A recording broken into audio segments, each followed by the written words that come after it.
ಇಷ್ಟೆಲ್ಲ ಬೆಳವಣಿಗೆಗಳಿಗೇನೆ ಕಾರಣ ಜಮೀರ್ ಅವರ ಅನ್ನುವಂತಹ ಪ್ರಶ್ನೆ ಮೂಡ್ತಾ ಇದೆ. ಜಮೀರ್ ಆ್ಯಂಡ್ ಟೀಮ್ ಅವರ ಸ್ವಯಂಕೃತ ಅಪರಾಧವಾ ಇದು? ಅವರ ಸ್ವಯಂಕೃತ ಅಪರಾಧದಿಂದ ಇಷ್ಟೆಲ್ಲ ಆಗ್ತಾ ಇದೆಯಾ ಅನ್ನುವಂಥ ಪ್ರಶ್ನೆ. ಸ್ವಯಂಕೃತ ಅಪರಾಧದಿಂದ ಜಮೀರ್ ಆ್ಯಂಡ್ ಟೀಮ್ ಸಿಕ್ಕಿ ಬೀಳ್ತಾ ಆಪ್ತರನ್ನ ರಕ್ಷಣೆ ಮಾಡ್ಕೊಳ್ಳೋದಕ್ಕೆ ಈಗ ಮುಖ್ಯಮಂತ್ರಿಗಳಿಗೆ ಬೇರೆ ಹಾದಿನೇ ಸಿಗ್ಲಿಲ್ವಾ? ಸಮರ್ಥನೆ ಮಾಡ್ಕೊಳ್ಳೋದಕ್ಕೂ ಆಗದಂತಹ ಬೆಳವಣಿಗೆಗಳಲ್ಲಿ ಇವರು ಭಾಗಿಯಾದ್ರ ಅನ್ನುವಂಥ ಪ್ರಶ್ನೆ ಈಗ ಮೂಡ್ತಾ ಇದೆ. ಭಾರಿ ಇಂಟ್ರೆಸ್ಟಿಂಗ್ ವಿಚಾರ. ಇಷ್ಟೆಲ್ಲ ಯಾಕೆ ಆಗ್ತಾ ಇದೆ ಕಾಂಗ್ರೆಸ್ ಅಲ್ಲಿ? ಬ್ಯಾಕ್ ಟು ಬ್ಯಾಕ್ ರಾಜೀನಾಮೆಗಳನ್ನು ಮುಸ್ಲಿಂ ಮುಖಂಡರಿಗೆ ಯಾಕೆ ಕೊಡ್ತಿದ್ದಾರೆ? ಕಾಂಗ್ರೆಸ್ನ ಹೈಕಮಾಂಡ್ ಮುಲಾಜಿಲ್ಲದೆ ಇವರ ರಾಜೀನಾಮೆಯನ್ನು ಯಾಕೆ ಅಕ್ಸೆಪ್ಟ್ ಮಾಡ್ತಾ ಇದೆ? ಇವೆಲ್ಲವೂ ಕೂಡ ತಿಳ್ಕೋಬೇಕಲ್ವಾ? ಭಾರಿ ಇಂಟ್ರೆಸ್ಟಿಂಗ್ ವಿಚಾರಗಳಿದೆ ವೀಕ್ಷಕರೇ. ಸಿದ್ದರಾಮಯ್ಯ ಅವರೇ ಜಬ್ಬಾರ್ ಮತ್ತು ನಸೀರ್ ರಾಜೀನಾಮೆಯನ್ನ ಪಡೆದ್ರ, ಸಮರ್ಥ ವಿರುದ್ಧ ಮಸಲತ್ತು ಮಾಡಿದ್ದೇ ಇವರಿಗೆ ಮುಳುವಾಯ್ತಾ? ಇವರೆಲ್ಲ ಮಸಲತ್ತು ಮಾಡಿದ್ರಂತೆ. ಆ ಮಸಲತ್ತು ಮಾಡಿದ್ದು ಇವರಿಗೆ ಈ ರೀತಿ ಮುಳುವಾಯ್ತಾ ಅಂತ. ಹೆಂಗ್ ಮಸಲತ್ತು ಮಾಡಿದ್ರು? ಏನ್ ಕಾರಣ? ಯಾರು ಹೇಳಿದ್ರು? ಯಾರಿಂದ ಗೊತ್ತಾಯ್ತು? ದಾವಣಗೆರೆಯಲ್ಲಿ ಸಮರ್ಥನ ಸೋಲಿಸೋದಕ್ಕೆ ಇವರೆಲ್ಲರೂ ಕೂಡ ರಣತಂತ್ರ ರೂಪಿಸಿದ್ರಂತೆ. ರಣತಂತ್ರದ ಭಾಗವಾಗಿದ್ದು ಜಬ್ಬಾರ್, ನಸೀರ್, ಜಮೀರ್ ಅಹಮದ್ ಅಂತೆ.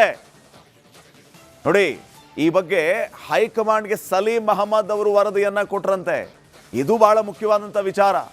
ಮಸಲತ್ತು ಮಾಡಿದ್ರಂತೆ, ರಣತಂತ್ರ ರೂಪಿಸಿದ್ರಂತೆ ಸಮರ್ಥ ಸೋಲೋದಕ್ಕೆ. ಆ ರಣತಂತ್ರದ ಭಾಗ ಆಗಿದ್ದು ಈ ಜಬ್ಬಾರ್, ನಸೀರ್ ಮತ್ತು ಈ ಜಮೀರ್ ಅಹಮದ್ ಅಂತೆ. ಈ ಎಲ್ಲ ವಿಚಾರಗಳು ಹಿಂಗ್ ನಡೆದಿದೆ ಸರ್. ಈ ರೀತಿ ಇವರು ಮಸಲತ್ತು ಮಾಡಿದ್ರು, ಈ ರೀತಿ ರಣತಂತ್ರ ಮಾಡಿದ್ರು, ಅದೆಲ್ಲವೂ ಕೂಡ ನಮಗೆ ಗೊತ್ತಾಗಿದೆ ಅಂತ ಹೈಕಮಾಂಡ್ಗೆ ವರದಿಯನ್ನ ಕೊಟ್ಟಿದ್ದು ಸಲೀಂ ಅಹಮದ್ ಅಂತೆ. ಇವರು ಆ ವರದಿಯಲ್ಲಿ ಸಣ್ಣ ಸಣ್ಣ ಅಂಶಗಳ ನಿಖರವಾದ ಮಾಹಿತಿಯನ್ನ ಉಲ್ಲೇಖ ಮಾಡಿ ಹೈಕಮಾಂಡ್ಗೆ ವರದಿಯನ್ನ ಕೊಟ್ಟಿದ್ದಾರಂತೆ. ನೋಡಿ ಸರ್, ನಾವೆಲ್ಲ ಕಾಂಗ್ರೆಸ್ ಕ್ಯಾಂಡಿಡೇಟ್ ಗೆಲುವಿಗೆ ಹೋರಾಟ ಮಾಡ್ತಾ ಇದ್ರೆ, ಹಗಲು ഇരുಳು ಕಷ್ಟಪಟ್ಟು ದುಡಿತಾ ಇದ್ರೆ, ನಮ್ಮದೇ ಕಾಂಗ್ರೆಸ್, ನಮ್ಮದೇ ಸಮುದಾಯದ ಮುಸ್ಲಿಂ ಮುಖಂಡರಾದ ಇಂತಿಂತವರು ಈ ರೀತಿ ಮಾಡ್ತಾ ಇದ್ದಾರೆ ಅಂತ ಹೈಕಮಾಂಡ್ಗೆ ಒಂದು ವರದಿ ಕೊಟ್ರಂತೆ. ಸಣ್ಣ ಸಣ್ಣ ಅಂಶಗಳ ನಿಖರವಾದ ಮಾಹಿತಿಯಂತೆ. ಸಲೀಂ ಕೊಟ್ಟ ನಿಖರವಾದಂಥ ವರದಿಯಿಂದ ಈ ಎಲ್ಲ ನಾಯಕರು ತಗಲಾಕೊಂಡ್ರ, ಅನಿವಾರ್ಯವಾಗಿ ರಾಜೀನಾಮೆ ಪಡೆಯುವಂತಹ ಪರಿಸ್ಥಿತಿ ಮುಖ್ಯಮಂತ್ರಿಗಳಿಗೆ ಬಂತ. ಅಲ್ಲಿಗೆ ತಾವೇ ತೋಡಿದ ಹಳ್ಳದಲ್ಲಿ ಜಬ್ಬಾರ್, ನಸೀರ್ ಅಹಮದ್ ಬಿದ್ದುಬಿಟ್ರ ಅನ್ನುವಂತಹ ಪ್ರಶ್ನೆ ಮೂಡ್ತಾ ಇದೆ. ಜಮೀರ್ ರಾಜೀನಾಮೆ ಪಡೆಯೋದಕ್ಕೆ ಮುಖ್ಯಮಂತ್ರಿಗಳಿಗೂ ಹೈಕಮಾಂಡ್ ಸೂಚನೆ ಕೊಟ್ಟಿದೆಯಾ? ಇಲ್ಲಿಗೆ ನಿಲ್ಲಿಲ್ಲ ಇದು. ಜಬ್ಬಾರ್ ಆಯಿತು, ನಸೀರ್ ಆಯಿತು, ಈಗ ನೆಕ್ಸ್ಟ್ ಜಮೀರ್ ಅಹಮದ್ ಅವರ ಸರದಿಯಾ? ಹೈಕಮಾಂಡ್ ಈಗಾಗಲೇ ಸಿದ್ದರಾಮಯ್ಯ ಅವರಿಗೆ ಸೂಚನೆ ಕೊಟ್ಟುಬಿಟ್ಟಿದೆಯಾ? ಪಕ್ಷದ ಶಿಸ್ತು ನಿಯಮಗಳನ್ನು ಉಲ್ಲಂಘಿಸಿ ಇವರು ಕೆಲಸ ಮಾಡಿದ್ದಾರೆ, ಇಂಥವರ ವಿರುದ್ಧ ಇದೇ ಕ್ರಮ ಅಂತ ಹೈಕಮಾಂಡ್ ಹೇಳಿಬಿಟ್ಟಿದೆಯಾ? ಹಾಗಿದ್ದರೆ ಹಿಂಗಾಗಿ ತಮ್ಮ ಆಪ್ತರನ್ನ ರಕ್ಷಣೆ ಮಾಡ್ಕೊಳ್ಳೋದಕ್ಕೆ ಸಿಎಂ ಸಿದ್ದರಾಮಯ್ಯ ಅವರ ಹತ್ರ ಈಗ ಬೇರೆ ದಾರಿಯೇ ಇಲ್ವಾ? ತಾವು ತೋಡಿಕೊಂಡ ಹಳ್ಳದಲ್ಲಿ ತಾವೇ ಬಿದ್ರ ಅನ್ನುವಂತಹ ಪ್ರಶ್ನೆ ಈಗ ಮೂಡ್ತಾ ಇದೆ. ಇಷ್ಟೆಲ್ಲ ಬೆಳವಣಿಗೆಗಳಿಗೇನೆ ಕಾರಣ ಜಮೀರ್ ಅವರ ಅನ್ನುವಂತಹ ಪ್ರಶ್ನೆ ಮೂಡ್ತಾ ಇದೆ. ಜಮೀರ್ ಆ್ಯಂಡ್ ಟೀಮ್ ಅವರ ಸ್ವಯಂಕೃತ ಅಪರಾಧವಾ ಇದು? ಅವರ ಸ್ವಯಂಕೃತ ಅಪರಾಧದಿಂದ ಇಷ್ಟೆಲ್ಲ ಆಗ್ತಾ ಇದೆಯಾ ಅನ್ನುವಂಥ ಪ್ರಶ್ನೆ. ಸ್ವಯಂಕೃತ ಅಪರಾಧದಿಂದ ಜಮೀರ್ ಆ್ಯಂಡ್ ಟೀಮ್ ಸಿಕ್ಕಿ ಬೀಳ್ತಾ ಆಪ್ತರನ್ನ ರಕ್ಷಣೆ ಮಾಡ್ಕೊಳ್ಳೋದಕ್ಕೆ ಈಗ ಮುಖ್ಯಮಂತ್ರಿಗಳಿಗೆ ಬೇರೆ ಹಾದಿನೇ ಸಿಗ್ಲಿಲ್ವಾ? ಸಮರ್ಥನೆ ಮಾಡ್ಕೊಳ್ಳೋದಕ್ಕೂ ಆಗದಂತಹ ಬೆಳವಣಿಗೆಗಳಲ್ಲಿ ಇವರು ಭಾಗಿಯಾದ್ರ ಅನ್ನುವಂಥ ಪ್ರಶ್ನೆ ಈಗ ಮೂಡ್ತಾ ಇದೆ. ಭಾರಿ ಇಂಟ್ರೆಸ್ಟಿಂಗ್ ವಿಚಾರ. ಇಷ್ಟೆಲ್ಲ ಯಾಕೆ ಆಗ್ತಾ ಇದೆ ಕಾಂಗ್ರೆಸ್ ಅಲ್ಲಿ? ಬ್ಯಾಕ್ ಟು ಬ್ಯಾಕ್ ರಾಜೀನಾಮೆಗಳನ್ನು ಮುಸ್ಲಿಂ ಮುಖಂಡರಿಗೆ ಯಾಕೆ ಕೊಡ್ತಿದ್ದಾರೆ? ಕಾಂಗ್ರೆಸ್ನ ಹೈಕಮಾಂಡ್ ಮುಲಾಜಿಲ್ಲದೆ ಇವರ ರಾಜೀನಾಮೆಯನ್ನು ಯಾಕೆ ಅಕ್ಸೆಪ್ಟ್ ಮಾಡ್ತಾ ಇದೆ? ಇವೆಲ್ಲವೂ ಕೂಡ ತಿಳ್ಕೋಬೇಕಲ್ವಾ? ಭಾರಿ ಇಂಟ್ರೆಸ್ಟಿಂಗ್ ವಿಚಾರಗಳಿದೆ ವೀಕ್ಷಕರೇ. ಸಿದ್ದರಾಮಯ್ಯ ಅವರೇ ಜಬ್ಬಾರ್ ಮತ್ತು ನಸೀರ್ ರಾಜೀನಾಮೆಯನ್ನ ಪಡೆದ್ರ, ಸಮರ್ಥ ವಿರುದ್ಧ ಮಸಲತ್ತು ಮಾಡಿದ್ದೇ ಇವರಿಗೆ ಮುಳುವಾಯ್ತಾ? ಇವರೆಲ್ಲ ಮಸಲತ್ತು ಮಾಡಿದ್ರಂತೆ. ಆ ಮಸಲತ್ತು ಮಾಡಿದ್ದು ಇವರಿಗೆ ಈ ರೀತಿ ಮುಳುವಾಯ್ತಾ ಅಂತ. ಹೆಂಗ್ ಮಸಲತ್ತು ಮಾಡಿದ್ರು? ಏನ್ ಕಾರಣ? ಯಾರು ಹೇಳಿದ್ರು? ಯಾರಿಂದ ಗೊತ್ತಾಯ್ತು? ದಾವಣಗೆರೆಯಲ್ಲಿ ಸಮರ್ಥನ ಸೋಲಿಸೋದಕ್ಕೆ ಇವರೆಲ್ಲರೂ ಕೂಡ ರಣತಂತ್ರ ರೂಪಿಸಿದ್ರಂತೆ. ರಣತಂತ್ರದ ಭಾಗವಾಗಿದ್ದು ಜಬ್ಬಾರ್, ನಸೀರ್, ಜಮೀರ್ ಅಹಮದ್ ಅಂತೆ. ನೋಡಿ, ಈ ಬಗ್ಗೆ ಹೈಕಮಾಂಡ್ಗೆ ಸಲೀಂ ಅಹಮದ್ ಅವರು ವರದಿಯನ್ನ ಕೊಟ್ರಂತೆ. ಇದು ಬಹಳ ಮುಖ್ಯವಾದಂಥ ವಿಚಾರ. ಮಸಲತ್ತು ಮಾಡಿದ್ರಂತೆ, ರಣತಂತ್ರ ರೂಪಿಸಿದ್ರಂತೆ ಸಮರ್ಥ ಸೋಲೋದಕ್ಕೆ. ಆ ರಣತಂತ್ರದ ಭಾಗ ಆಗಿದ್ದು ಈ ಜಬ್ಬಾರ್, ನಸೀರ್ ಮತ್ತು ಈ ಜಮೀರ್ ಅಹಮದ್ ಅಂತೆ. ಈ ಎಲ್ಲ ವಿಚಾರಗಳು ಹಿಂಗ್ ನಡೆದಿದೆ ಸರ್, ಈ ರೀತಿ ಇವರು ಮಸಲತ್ತು ಮಾಡಿದ್ರು, ಈ ರೀತಿ ರಣತಂತ್ರ ಮಾಡಿದ್ರು, ಅದೆಲ್ಲವೂ ಕೂಡ ನಮಗೆ ಗೊತ್ತಾಗಿದೆ ಅಂತ ಹೈಕಮಾಂಡ್ಗೆ ವರದಿಯನ್ನ ಕೊಟ್ಟಿದ್ದು ಸಲೀಂ ಅಹಮದ್ ಅಂತೆ. ಇವರು ಆ ವರದಿಯಲ್ಲಿ ಸಣ್ಣ ಸಣ್ಣ ಅಂಶಗಳ ನಿಖರವಾದ ಮಾಹಿತಿಯನ್ನ ಉಲ್ಲೇಖ ಮಾಡಿ ಹೈಕಮಾಂಡ್ಗೆ ವರದಿಯನ್ನ ಕೊಟ್ಟಿದ್ದಾರಂತೆ. ನೋಡಿ ಸರ್, ನಾವೆಲ್ಲ ಕಾಂಗ್ರೆಸ್ ಕ್ಯಾಂಡಿಡೇಟ್ ಗೆಲುವಿಗೆ ಹೋರಾಟ ಮಾಡ್ತಾ ಇದ್ರೆ, ಹಗಲು ഇരുಳು ಕಷ್ಟಪಟ್ಟು ದುಡಿತಾ ಇದ್ರೆ, ನಮ್ಮದೇ ಕಾಂಗ್ರೆಸ್, ನಮ್ಮದೇ ಸಮುದಾಯದ ಮುಸ್ಲಿಂ ಮುಖಂಡರಾದ ಇಂತಿಂತವರು ಈ ರೀತಿ ಮಾಡ್ತಾ ಇದ್ದಾರೆ ಅಂತ ಹೈಕಮಾಂಡ್ಗೆ ಒಂದು ವರದಿ ಕೊಟ್ರಂತೆ. ಸಣ್ಣ ಸಣ್ಣ ಅಂಶಗಳ ನಿಖರವಾದ ಮಾಹಿತಿಯಂತೆ. ಸಲೀಂ ಕೊಟ್ಟ ನಿಖರವಾದಂಥ ವರದಿಯಿಂದ ಈ ಎಲ್ಲ ನಾಯಕರು ತಗಲಾಕೊಂಡ್ರ.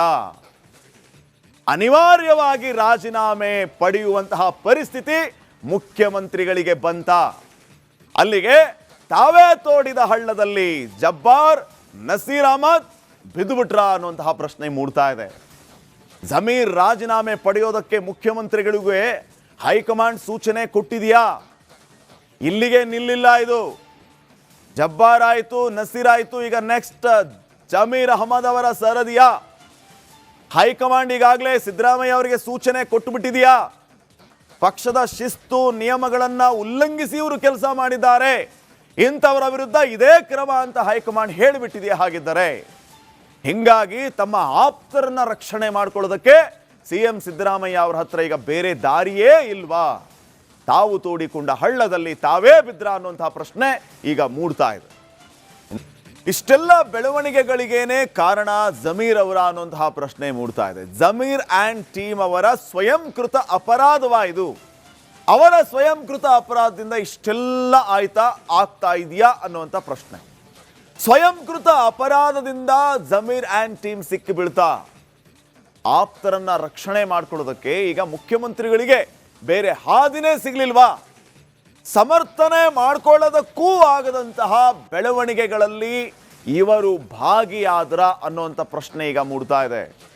ಭಾರಿ ಇಂಟ್ರೆಸ್ಟಿಂಗ್ ವಿಚಾರ. ಇಷ್ಟೆಲ್ಲ ಯಾಕೆ ಆಗ್ತಾ ಇದೆ ಕಾಂಗ್ರೆಸ್ ಅಲ್ಲಿ? ಬ್ಯಾಕ್ ಟು ಬ್ಯಾಕ್ ರಾಜೀನಾಮೆಗಳನ್ನ ಮುಸ್ಲಿಂ ಮುಖಂಡರಿಗೆ ಯಾಕೆ ಕೊಡ್ತಿದ್ದಾರೆ? ಕಾಂಗ್ರೆಸ್ನ ಹೈಕಮಾಂಡ್ ಮುಲಾಜಿಲ್ದೆ ಇವರ ರಾಜೀನಾಮೆಯನ್ನು ಯಾಕೆ ಅಕ್ಸೆಪ್ಟ್ ಮಾಡ್ತಾ ಇದೆ? ಇವೆಲ್ಲವೂ ಕೂಡ ತಿಳ್ಕೋಬೇಕಲ್ವಾ? ಭಾರಿ ಇಂಟ್ರೆಸ್ಟಿಂಗ್ ವಿಚಾರಗಳಿದೆ ವೀಕ್ಷಕರೇ. ಸಿದ್ದರಾಮಯ್ಯ ಅವರೇ ಜಬ್ಬಾರ್ ಮತ್ತು ನಸೀರ್ ರಾಜೀನಾಮೆಯನ್ನ ಪಡೆದ್ರ, ಸಮರ್ಥ ವಿರುದ್ಧ ಮಸಲತ್ತು ಮಾಡಿದ್ದೇ ಇವರಿಗೆ ಮುಳುವಾಯ್ತಾ? ಇವರೆಲ್ಲ ಮಸಲತ್ತು ಮಾಡಿದ್ರಂತೆ, ಆ ಮಸಲತ್ತು ಮಾಡಿದ್ದು ಇವರಿಗೆ ಈ ರೀತಿ ಮುಳುವಾಯ್ತಾ ಅಂತ. ಹೆಂಗ್ ಮಸಲತ್ತು ಮಾಡಿದ್ರು, ಏನ್ ಕಾರಣ, ಯಾರು ಹೇಳಿದ್ರು, ಯಾರಿಂದ ಗೊತ್ತಾಯ್ತು? ದಾವಣಗೆರೆಯಲ್ಲಿ ಸಮರ್ಥನ ಸೋಲಿಸೋದಕ್ಕೆ ಇವರೆಲ್ಲರೂ ಕೂಡ ರಣತಂತ್ರ ರೂಪಿಸಿದ್ರಂತೆ. ರಣತಂತ್ರದ ಭಾಗವಾಗಿದ್ದು ಜಬ್ಬಾರ್, ನಸೀರ್, ಜಮೀರ್ ಅಹಮದ್ ಅಂತೆ. ನೋಡಿ, ಈ ಬಗ್ಗೆ ಹೈಕಮಾಂಡ್ಗೆ ಸಲೀಂ ಅಹಮದ್ ಅವರು ವರದಿಯನ್ನ ಕೊಟ್ರಂತೆ. ಇದು ಬಹಳ ಮುಖ್ಯವಾದಂಥ ವಿಚಾರ. ಮಸಲತ್ತು ಮಾಡಿದ್ರಂತೆ, ರಣತಂತ್ರ ರೂಪಿಸಿದ್ರಂತೆ ಸಮರ್ಥ ಸೋಲೋದಕ್ಕೆ.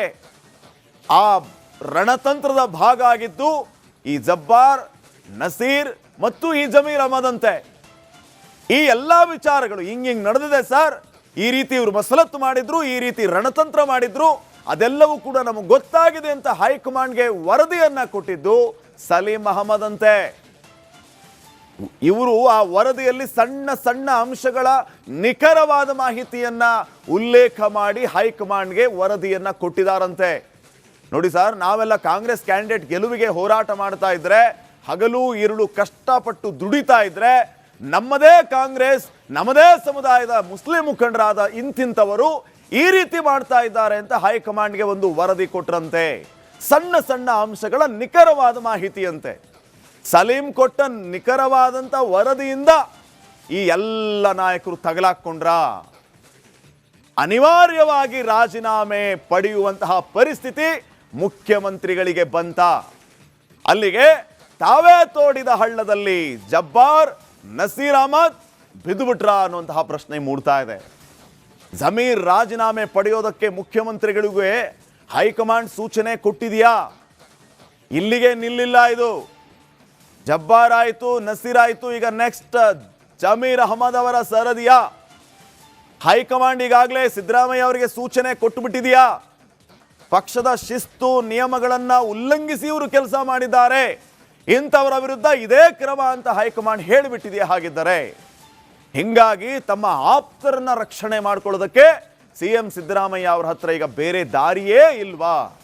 ತಾವು ತೋಡಿಕೊಂಡ ಹಳ್ಳದಲ್ಲಿ ತಾವೇ ಬಿದ್ರಾ ಅನ್ನುವಂತಹ ಪ್ರಶ್ನೆ ಈಗ ಮೂಡ್ತಾ ಇದೆ.